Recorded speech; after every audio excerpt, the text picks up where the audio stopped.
누가복음 1장 36절에서 55절까지 그 말씀 함께 나누려고 합니다. 여러분 1년 절기가 뭐뭐 있는지 혹시 아시나요? 1년 절기 1월부터 한번 쭉 가봅시다.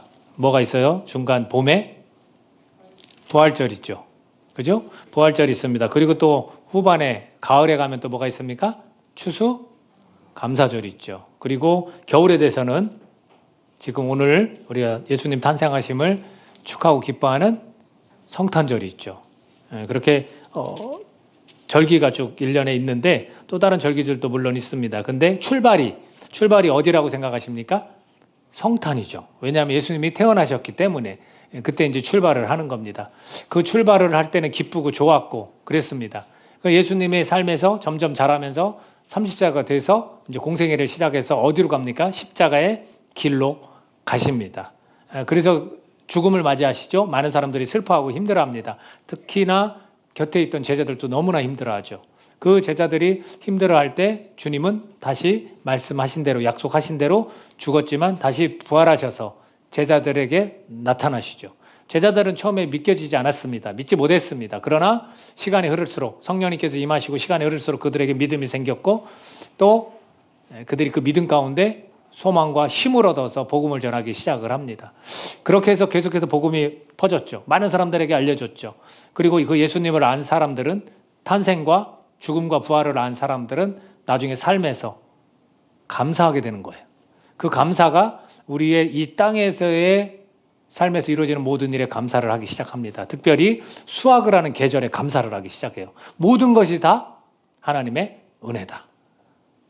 그렇게 감사를 합니다. 그래서 추수감사절 외에 또 수확을 하는 계절이 또 있어요. 봄에 맥추 감사절이라고 해서 우리가 뭐 두 번의 농사를 짓지는 않기 때문에 그렇지만 그 당시에는 보리도 수확하고 겨울 내내 지나고도 보리도 수확하고 또 가을에 가을 곡식도 수확하는 이런 일들 때문에 맥추 감사절이 또 있었습니다. 그거를 쭉 생각해보면 이 1년이 계속해서 반복되는 거예요. 우리한테는 365일, 365일, 365일 2022년, 2023년, 2024년 계속해서 세월을 흘러가고 1년 1년을 보내다 보면 우리는 예수님을 만나는 날이 곧 오게 됩니다. 그렇죠? 그랬을 때 그 1년의 과정을 그 1년 동안의 삶을 보면 항상 감사하는 거예요. 봄에도 감사하고 여름에도 감사하고 가을에도 감사하고 겨울에도 감사하고 이런 과정들을 우리가 거치면서 계속 삶을 잘 살아가는 거예요.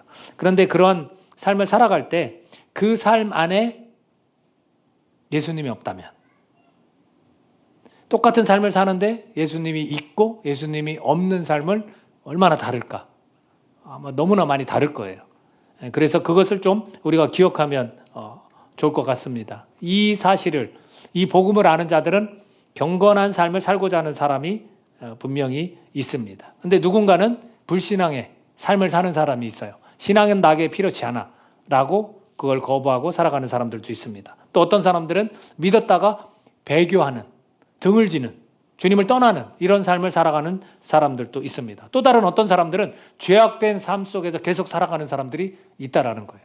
그러면 이 믿음 안에서 경건하게 살고자 하는 자들의 삶이 많을까요? 지금 다양한 사람들의 이야기를 했지만 여러분 주위에서는 어떻습니까? 많은 것 같아요? 제가 볼 땐 그리 많지 않아요. 이 복음을 깨달은 사람들이 경건하게 살고자 하는 사람이 그렇게 많지 않다는 거예요. 내 주변에 적어도 한 4분의 1? 이 정도밖에 안 믿는 것 같아요. 나머지는 다 배교하거나 하나님을 떠났거나 아니면 불신앙으로 그냥 그런 거 필요 없다라고 살거나 또는 그냥 죄악을 가운데 계속 그냥 살아가는 이런 사람들이 있는 거죠. 오늘 여러분들도 이것을 잘 기억하셔야 됩니다. 그럼 경건한 삶이란 어떤 삶입니까? 야고보서의 말을 빌리자면 그렇습니다. 고아와 과부를 돌보는 그것이 정결하고 더러움이 없는 경건이다 이렇게 말합니다. 가난한 자들, 복음은 가난한 자들에게 분명히 전해지거든요. 그러니까 우리가 고아와 과부를 예를 들어서 과부가 자녀들이 있으면 교회는 과부를 돌보지 않고 자녀들에게 먼저 이야기를 했어요. 근데 자녀도 없고 정말 혼자예요. 이 땅에 혼자예요. 그런 분들을 돌보라고 그랬어요. 다 이런 질서가 있고 다 그런 어떤 하나님의 이야기 우리가 어떤 걸 해야 될 그 이야기거리들이 있는 겁니다. 그리고 또 하나는 정결하고 더러움이 없는 경건을 야고보서에서 또 뭐라고 해야 되냐면 새 속에 물들지 않는 것.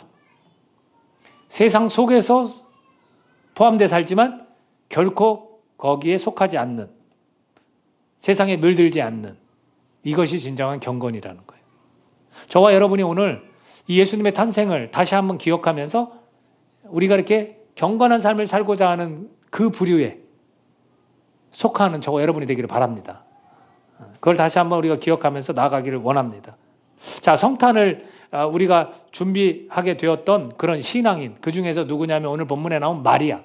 마리아를 통해서 우리의 신앙을 좀 되짚어 볼 수 있기를 바랍니다. 마리아의 이 행동과 천사를 만나서 대화했던 것, 엘리사벳이라는 친척을 만난 것, 이런 것들을 통해서 우리가 봐야 될 게 있습니다. 또 종류 중에 우리 믿는 사람들 중에 이렇게 한번 또 제가 말씀을 드려볼게요. 첫 번째 사람들은 이런 사람들이에요. 아마 마리아하고 이렇게 같이 섞여서 한번 생각해 보면 좋은데, 마리아가 믿음이 있다. 두 번째 사람, 마리아는 믿음이 없다. 여기서 우리도 마찬가지입니다. 나에게 믿음이 있다, 나에게 믿음이 없다. 그리고 세 번째 사람은 믿음이 있는 것 같지만 의심스러운 것도 있다. 확신되지 않는 부분이 있다. 반반이라고 얘기하기 조금 어렵지만 믿음이 어느 정도 있지만 그것이 불확실하다. 이렇게. 그럼 마리아의 지금 상황은 과연 이 세 사람들 중에 어디에 속할까라는 거죠. 자, 마리아에게 황당한 일이 생겼습니다. 그 황당한 일이 생긴 그 사건 현장으로 가보면 천사가 딱 나타나서 이 마리아에게 이야기를 하는 거예요. 내가 임신할 것이다. 잉태할 것이다. 그럼 여러분, 우리 자매님들 중에 천사가 딱 나타나서 잉태할 것이다 하면은 당황스럽지 않습니까? 무슨 소리야? 물론 약혼자가 있었고 남자친구가 있었어요. 그래서 결혼할 사람이에요. 근데 나는 남자하고 잠자리를 같이 한 적이 없어요. 그런데 천사는 그렇게 이야기를 해요. 그러면 여러분, 이 처녀의 몸을 가지고 있는 마리아는 얼마나 황당하고 당황스럽겠습니까? 자, 그 장면이에요. 그 장면을 조금 살펴보면 이렇습니다. 임신에 관한 문제가 있었고 거기에 대해서 천사가 이야기를 하는데 36절 본문에서 뭐라고 하냐면, 보라, 이제 천사가 설득하는 거예요. 보라, 내 친족 엘리사벳이라는 사람이 늙었어. 근데 임신을 못한다고 분명히 밝혀졌어. 그런데도 임신하지 못한다고 알려지니까 이미 6달이 됐어. 그러면서 이 37절 같이 한번 읽어볼까요? 본문 37절 같이 읽습니다. 시작. 대저 하나님의 모든 말씀은 능하지 못하심이 없느니라. 이렇게 설득하는 거예요. 임신하지 못한다는 늙은 사람도 임신을 했어. 누가 임신케 했어? 하나님. 하나님은 하신다는 거예요. 하나님은 능치 못함이 없다는 거예요. 그랬더니 자, 38절 같이 읽어볼게요. 마리아의 대답. 시작. 마리아가 이르되 주여, 여종이오니 말씀대로 내게 이루어지이다 하며 천사가 떠나가니라. 자, 이 부분을 보면 주의 여종이오니 말씀대로 내게 이루어질 겁니다. 자, 믿음이 있어요, 없어요? 믿음이 있죠. 아까 말씀드렸던 첫 번째 사람, 두 번째 사람, 세 번째 사람, 믿음이 있다, 없다, 믿음이 있지만 확실하지 않다를 잘 기억하셔야 돼요. 자, 믿음이 분명히 있는 것 같습니다. 다음 구절 읽겠습니다. 39절. 자, 시작. 이때 마리아가 일어나 빨리 산골로 가서 유대 한 동네에 이르러, 누굴 찾아간 거예요? 엘리사벳이라는 자기 친족, 나이가 많아서 임신하지 못한 사람을 찾아간 거예요. 왜 찾아갔을까? 분명히 말씀대로 이루어질 겁니다 했으면 받아들이면 됐잖아요.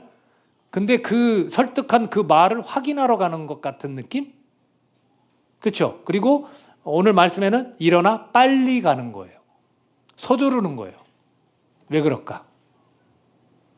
마리아가 의심하고 있는 거 아니야?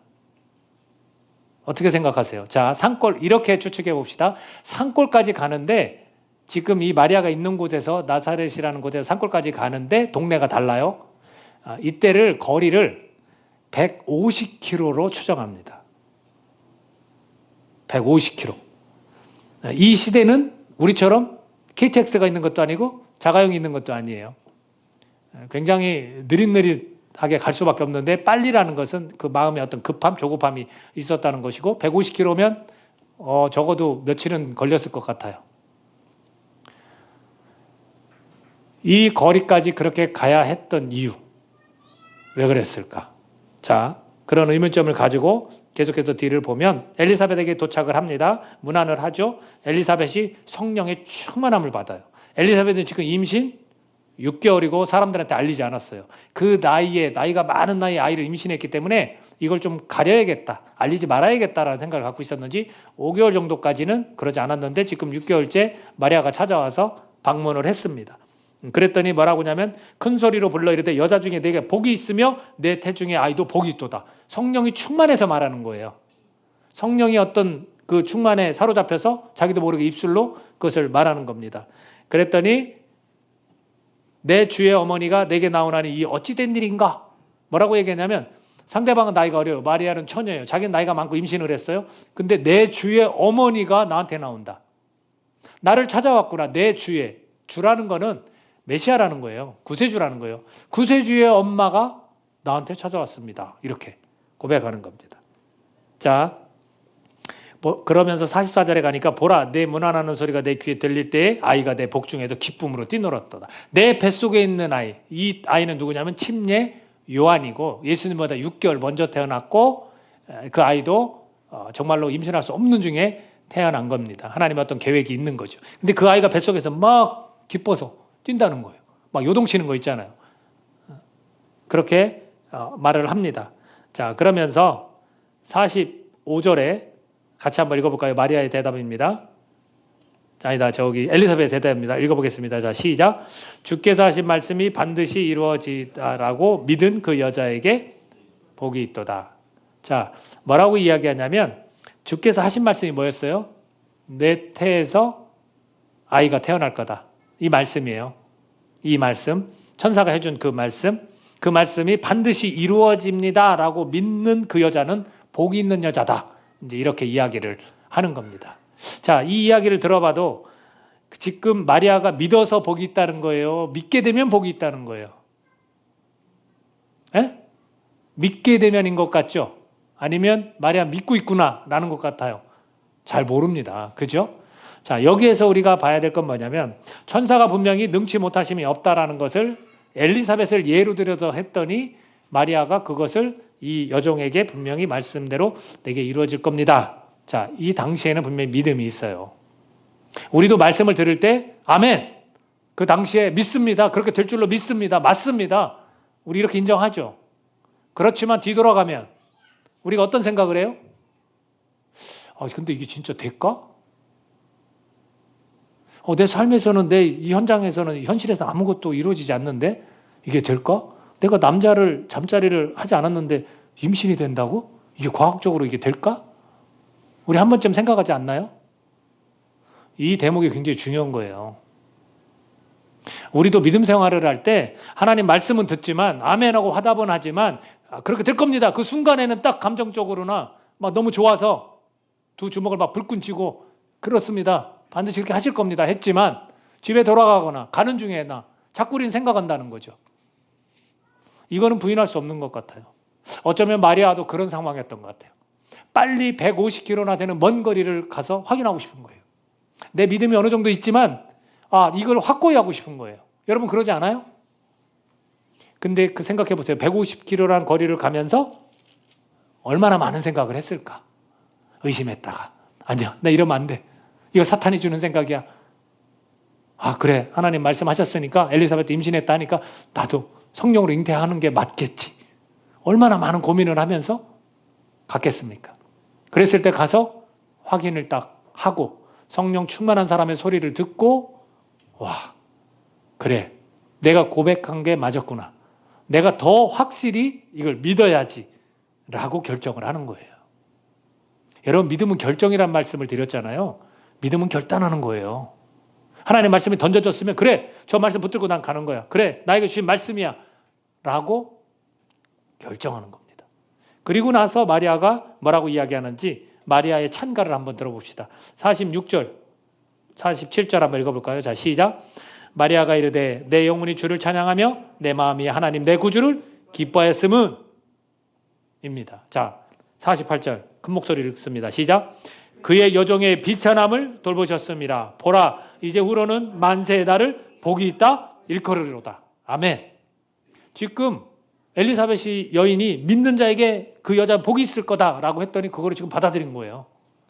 천사가 말했을 때도 어느 정도 받아들였지만 말씀을 들었을 때 어느 정도 받아들였지만 엘리사벳이라는 성령이 충만한 사람의 똑같은 말씀을 듣고 확실하게 받아들인 거죠. 근데 여기에서 중요한 부분 뭐라고 이야기하냐면 그의 여종의 비천함을 돌보셨다라는 거예요. 비천함. 비천함이 어떤 의미를 가지고 있을까라는 거예요. 비천함. 마리아가 제가 볼 때 얼핏 볼 때 일단은 결혼을 앞두고 있어요. 사랑하는 사람이 있는 거죠. 근데 그때 상황이 혹시 불안하고 나쁜 경우들이 있을까요? 남편이 정해졌고 굉장히 사랑하는 사람이고 결혼을 해야 돼.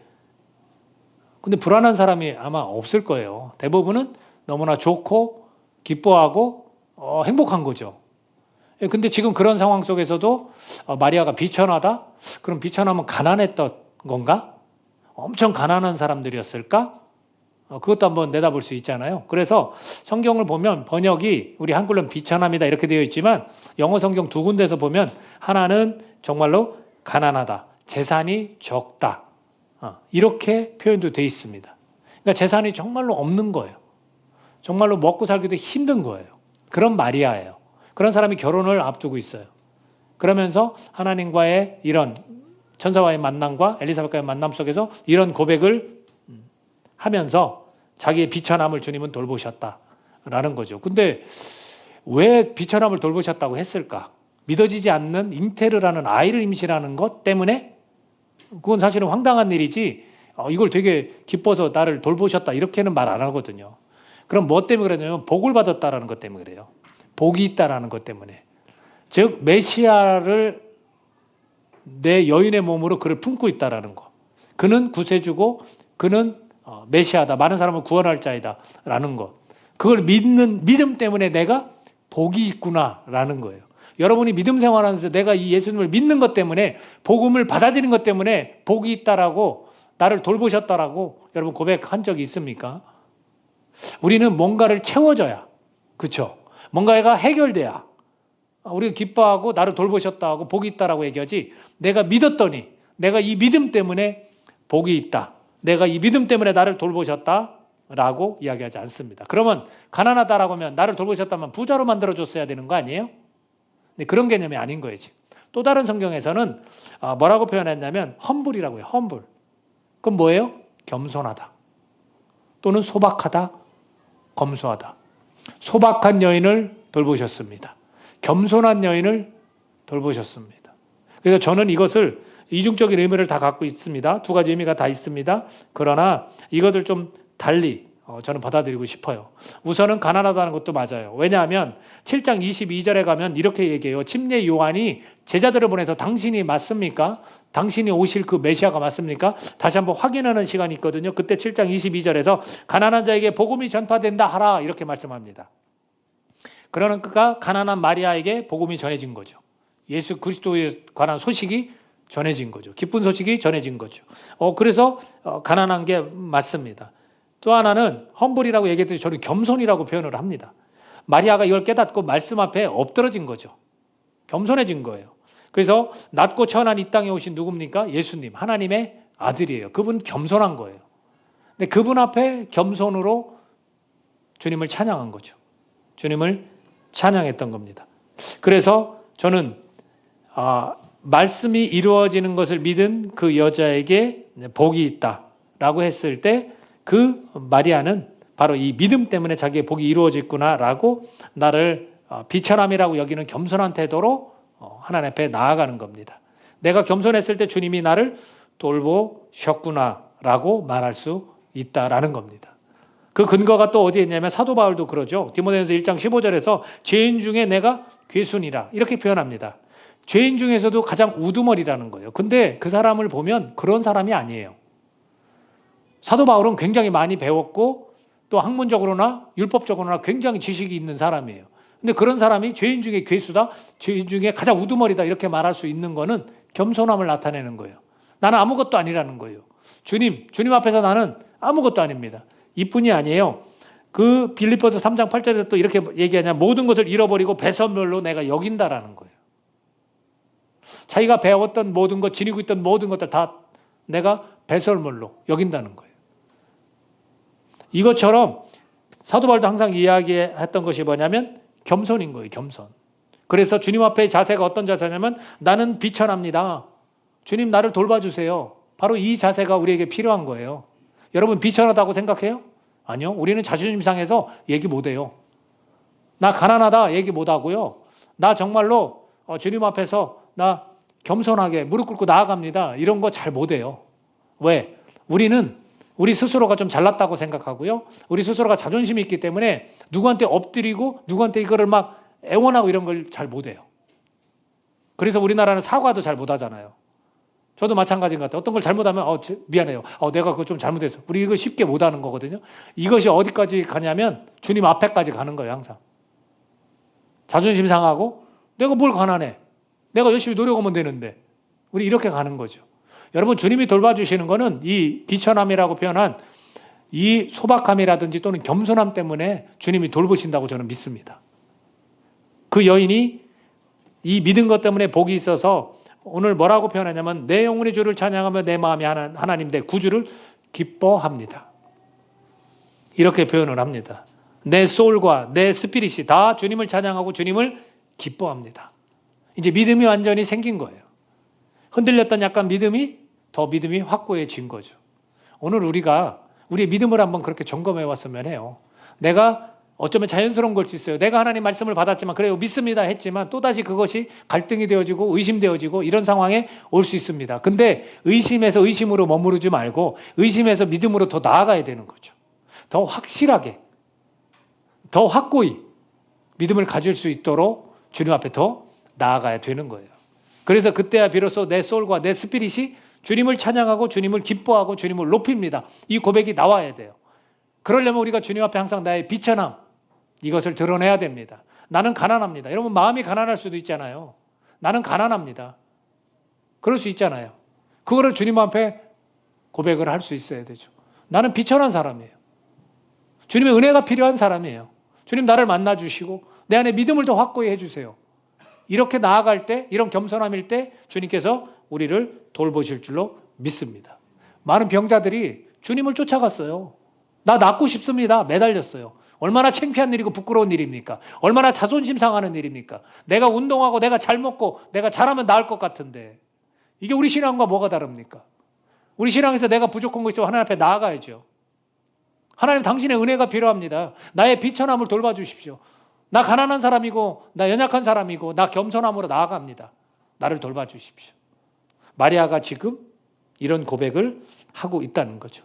비록 그 믿음이 확실치 않아서 가서 엘리사벳을 통해서 확인하고 싶었지만 그 확인을 통해서 다시 한번 성령 충만함을 엘리사벳에게 주셨고 그 말씀을 들을 때 다시 한번 이 마음에서 주님이 내가 믿음을 가질 때 나는 복된 여자구나라는 확신이 들기 시작했습니다.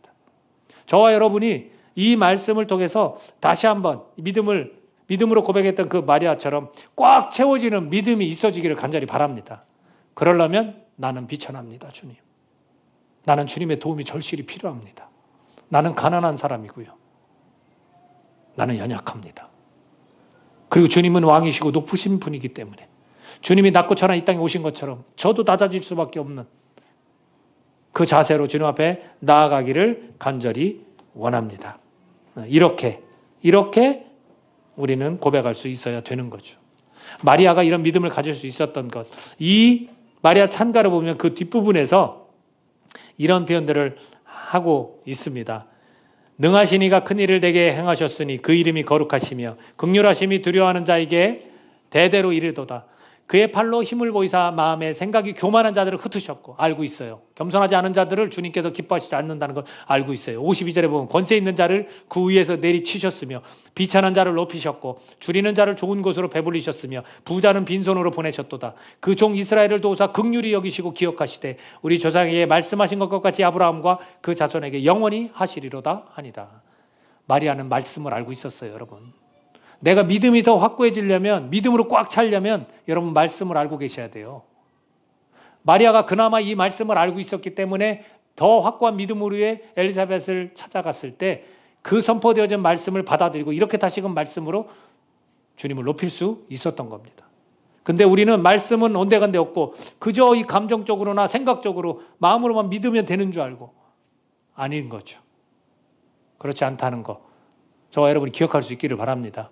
하나님의 주신 말씀을 언제나 가까이 하고 나를 낮추는, 나를 비천한 자로 여기며 주님이 나를 돌보실 거라는 그런 믿음이 생겨날 수 있기를 간절히 바랍니다. 그렇게 고백해 보자고요. 주님 앞에 나는 비천합니다. 나는 가난합니다. 나는 연약합니다. 나를 돌봐 주십시오. 하나님은 그런 자를 돌봐 주십니다. 그게 복음이에요, 여러분. 저와 여러분에게 이런 복음이 주어졌습니다. 여러분 너무 많은 거 당당하게 내세우지 마세요.